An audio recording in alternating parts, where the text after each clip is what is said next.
Hi, welcome to our first podcast. We live in a society. I'm Edward Hyde, and I'm here with Sophia Garcia and Cartrius. And today, our first topic is going to be discussing who is right, Heraclitus or Parmenides. And Cartrius, you can start us off. First off, to understand these people, Heraclitus and Parmenides were two of the most influential of the pro-Socratic philosophers, and Heraclitus argued for the idea that reality is impermanent, while Parmenides argued that reality is static. Heraclitus was really for change, and Parmenides just thought that the world was just constant. I believe that Heraclitus was right about change because the whole concept of living surrounds itself around change, because without change, living just would be just plain. It wouldn't really be living or thriving. It's just being, like, existing in the world and not doing anything, which really doesn't have an impact on anything.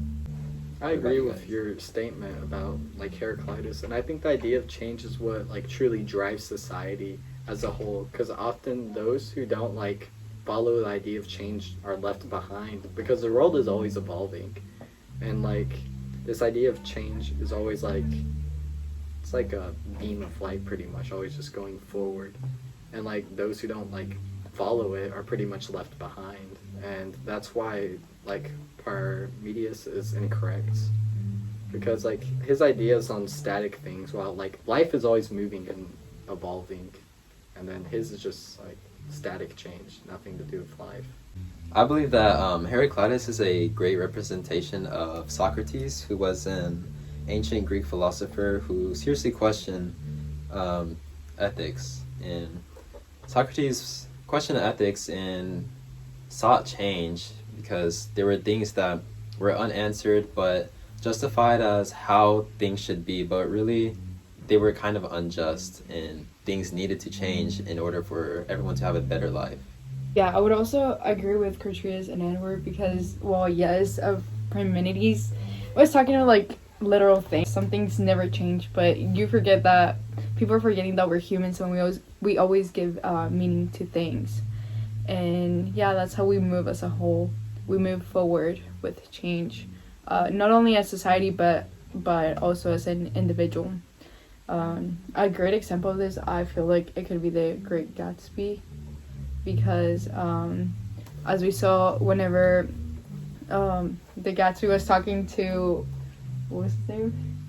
Tom? Yeah, whenever Gatsby was talking to Nick, he was like, you can't make the same mistake twice or whatever, or something like that, and he refused to acknowledge that you need to change in order to solve your problems, which is why he died. I also think the idea of change, not changing often restricts the individual, and I think this could also be seen in David Bowie's changes, because he wanted to change, like, his artistic style of, like, his music pretty much, and while his core audience doesn't want to, he feels, like, restrictive, and that's why he just, like, wants to change.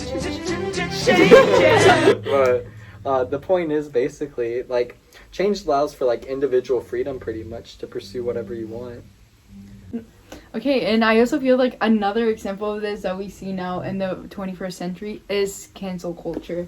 We've seen that lately. People have been getting canceled over the stupidest stuff, and it can be as small as doing something so stupid that you did years ago.